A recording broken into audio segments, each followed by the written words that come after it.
मागण्या आहेत आजच्या? आज आम्ही डॉक्टर बाबासाहेब आंबेडकरांच्या पुतळ्याला अभिवादन करून जिल्हा परिषदेवर शालेय पोषण कामगारांचा मोर्चा काढलेला आहे।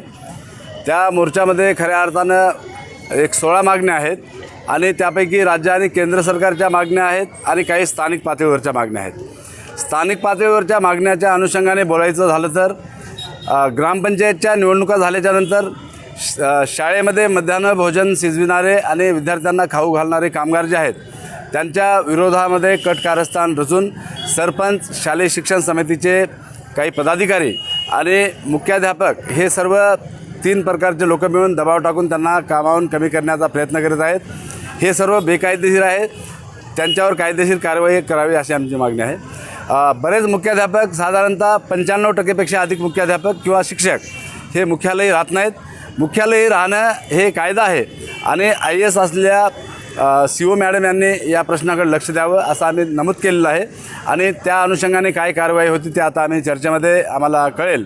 परंतु शालेय पोषण कामगारांना टार्गेट करून त्यांना धमक्या देणे, त्यांना कमी करण्याचा प्रयत्न करणे, त्यांना बेकायदेशीरित्या कामं लावणे हे सर्व GRमध्ये GRसह आम्ही निवेदन जोडलेलं आहे।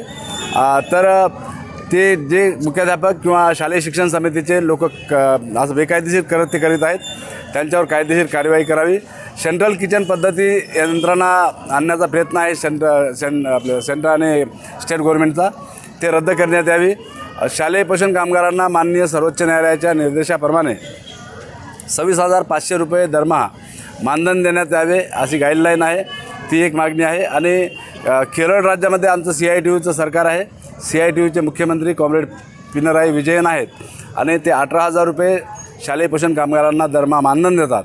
त्या धर्तीवर महाराष्ट्र राज्य सरकारने जे छत्रपती शिवाजी महाराजांच्या नावावर राज्य चालतं त्या महाराजांच्या नावावर चालणाऱ्या राज्य सरकारने आणि राज्यकर्त्यांनी शालेय पोषण कामगारांना 18,000 रुपये तरी किमान द्यावेत अशी आमची मागणी आहे।